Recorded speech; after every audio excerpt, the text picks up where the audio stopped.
ইন্নাল হামদুলিল্লাহ ওয়াসসালাতু ওয়াসসালামু আলা রাসূলিল্লাহ আম্মা বাদ। প্রিয় ভাই ও বোন, কখনো ভেবে দেখেছেন পৃথিবীতে আপনার কি কাজ, কি উদ্দেশ্যে আপনি দুনিয়াতে এসেছেন? অন্য সব প্রাণীর মতো পেট পুড়ে খেয়ে আরামে ঘুমানোই কি আপনার জীবনের পরম লক্ষ্য?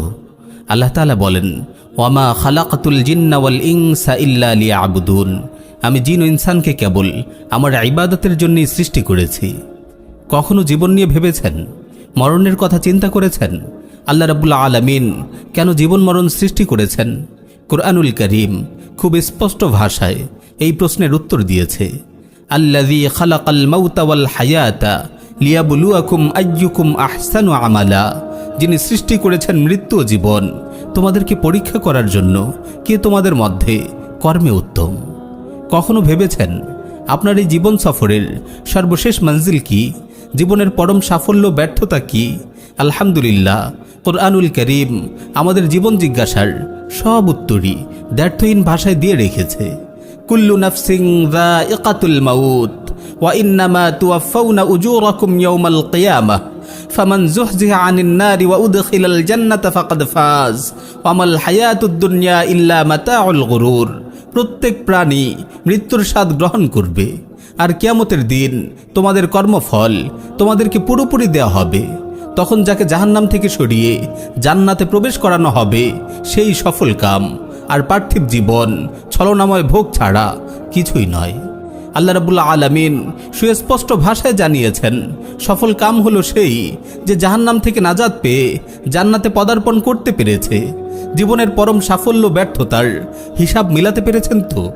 প্রিয় ভাই ও বোন, মুমিন মাত্রই তার জীবন নিয়ে ভাবে।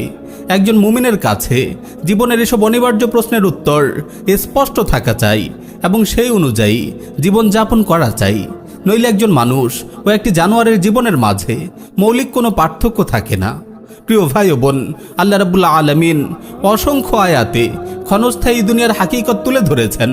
আল্লাহ তাআলা বলেন, ইন্নামা হাযিহিল হায়াতুদ দুনিয়া মাতা' ওয়া ইন্নাল আখিরাতা হিয়া দারুল কারার। এই পার্থিব জীবন তো অস্থায়ী উপভোগের বস্তু, জেনে রেখো আখিরাতই হলো চিরস্থায়ী আবাস।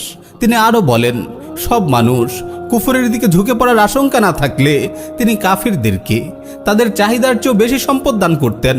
এমনকি তাদের ঘরের ছাদ, দরজা, সিঁড়ি ও খাট সব সোনারূপার করে দিতেন। দুনিয়াকে আল্লাহ তাআলা সুশোভিত করেছেন তার শত্রুদের জন্য এবং সেই সব মূর্খদের জন্য যাদের ভাগ্যে আখিরাতে কোনো কল্যাণ নেই। রাসূল সাল্লাল্লাহু আলাইহি ওয়াসাল্লামকে তিনি তাদের চাকচিক্যের দিকে দৃষ্টি প্রসারিত করতে নিষেধ করেছেন। যারা দুনিয়ার ভোগবিলাসে মত্ত হয় তাদের নিন্দা করেছেন। অনেক অবুঝ ভাই ইউরোপ আমেরিকার বস্তুগত সমৃদ্ধি ও তাদের ভোগ বিলাসিতা দেখে বিস্মিত হন। তাদের জন্য কোরআনের এই আয়াতে রয়েছে অনেক বড় শিক্ষা। আল্লাহ তাআলা নবী সাল্লাল্লাহু আলাইহি ওয়াসাল্লামকে বলেন, যারহুম ইয়াকুলু ওয়া ইয়াতামাত্তাউ ওয়া ইউলহিহিমুল আমাল ফাসাউফা ইয়ালামুন। আপনি তাদের ছেড়ে দিন, তারা খেতে থাকুক, ভোগ করতে থাকুক এবং আশা তাদের মোহাচ্ছন্ন করে রাখুক, অচিরেই তারা জানতে পারবে। প্রিয় ভাই ও বোন, জীবনের চরম পরিণতি এবং আখিরাতের পরম সাফল্য ব্যর্থতা সম্পর্কে সব সময় সচেতন থাকুন। দুনিয়ায় কাফির ও নাফরমানদের সমৃদ্ধি ও চাকচিক্য দেখে আপনি হতাশ হয়ে পড়বেন না। আখিরাতের পাথেয় সংগ্রহে আপনার আমল অব্যাহত রাখুন। আল্লাহর জমিনে আল্লাহর দিন কায়েমের সংগ্রামে সাধ্যমতো অংশগ্রহণ করুন। কোরআনের শেখানো জীবন ও জগতের এই অমূল্য পাঠ যেন কখনোই আপনি ভুলে না যান।